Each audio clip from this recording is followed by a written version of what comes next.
A function of writing things down is to organise thought processes into something that can be more easily understood. The words in a poem are like the lyrics to a song. The lines have a beat and a rhythm just like music. When a poem's written clearly and lyrically, it can convey observations and emotions that tap into a shared experience of what it is to be human.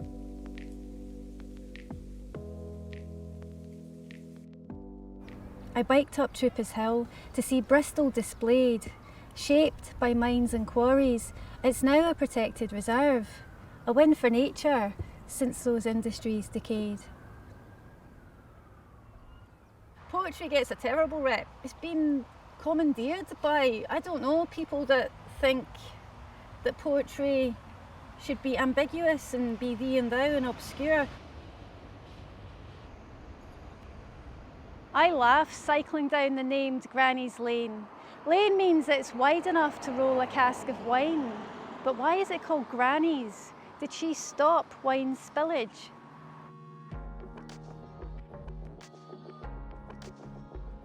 I ride my bike and I write poems and stories quite often about what I see on my bike. Poetry is a bit like music, a bit like a song. It has a short immediacy to it and can communicate really well an emotion or a feeling or a moment in time. It's different when you write a short story or a longer story, but in a poem it favours brevity. So it's really trying to condense something.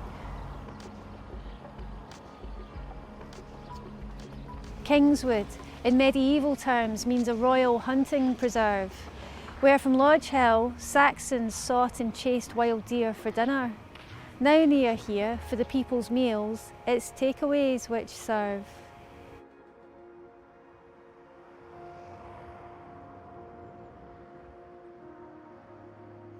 The bike is my freedom. That's my vehicle, you know, so it's my literal vehicle, but it's also it's also an emotional vehicle. You know, going for a bike ride generally doesn't ever make anything worse. At the bike shop, their door has a COVID screen to speak through and a fab bike bell on handlebars to ring for service. Reassuring and nice touches from an indie venue. About a year and a half ago, I had an acute depressive episode, and it's not the first time it's happened. It's happened a few times in my life. Luckily, I got better, because like any kind of illness or injury, you get better with help. But I'm aware of you know, what some of the warning signs and symptoms are for anxiety and depression, and I think it's been quite tough with lockdowns for a lot of people anyway, because you become isolated. But one of the warning signs of depression especially is self-isolation, which I was definitely doing a year and a half ago. You just get smaller and smaller and hide away, and combined with anxiety, it's really difficult to go outside. So I thought, well, one way to make myself go out on my bike is if I just write a verse of poetry about something I see. So that's how Bristol Bike Bard kind of emerged. We're outside where Thomas Chatterton was born. He was a poet who died when he was 17, born in Bristol, and made really famous by the Romantic poets who sort of championed him. Wordsworth and Coleridge mentioned him in a poem, and he was made famous in a painting of a sort of doomed poet dying in an attic, poor, and by suicide in the painting, although it's not sure if that's how he actually died. And he's really special to me because one of my first commissions was to write a poem related to 250 years of Thomas Chatterton being dead, and it was to do with challenging stereotypes associated with mental health, which is something that's really important to me. Thomas Chatterton's birthplace is what this verse composes. He was born in a house that's now a cafe on Redcliffe Way. Most poets die young or poor, is what history shows us.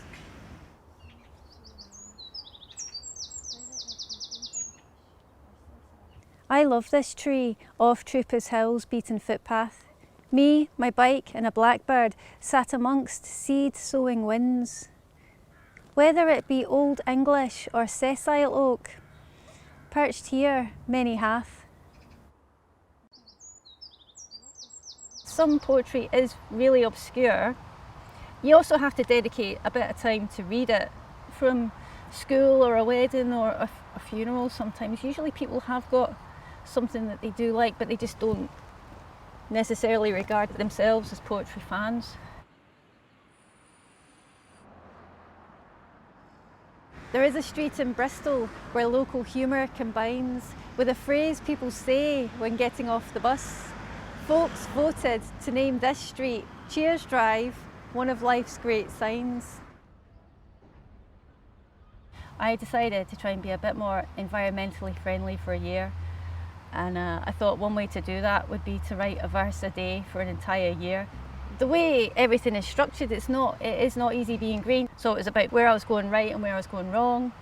I'm confused by people alone in cars, getting angry at other people alone in cars. People spinning in the gym have driven. Riding a real bike reduces congestion. It's not easy being green, but just cycle, walk or run.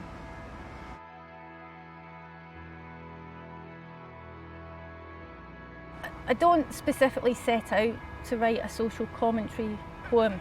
It's because it's what I'm feeling about something that it comes out.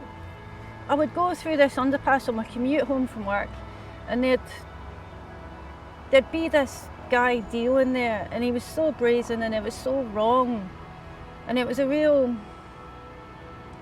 bit the dark side of the city, you know, because this guy was just taking advantage of people and making his profit that way, and he'd be so brazen when I'm cycling home on my commute, and I'm scared, you know, going through my route home. And the underpass has got these mosaics that are making their own kind of commentary of Bristol. And it's a nice mosaic, it's all graffitied and some history is omitted, and I was so annoyed, and I felt like this would make a poem. To express it, it was like a compulsion, because it's like, how do I deal with this? There's nothing I can do in this situation. I'm just angry about it, so I can at least express it in words.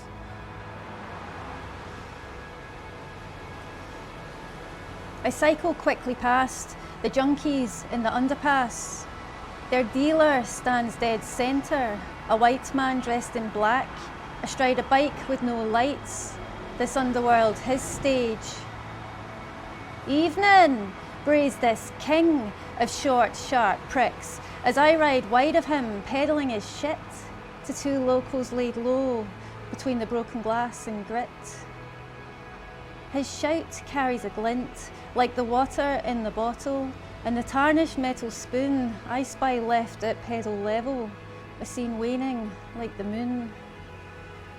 Yellow light reveals them huddled beneath the underpass's mosaics, which depict a long history of most of Bristol's trades, this current exchange excluded, and the sugar and the slaves. Graffiti scrawls across the pictures, letters and words all strung out. Not street art, not a Banksy, just a public place defaced. It's an update representing this exact time and space.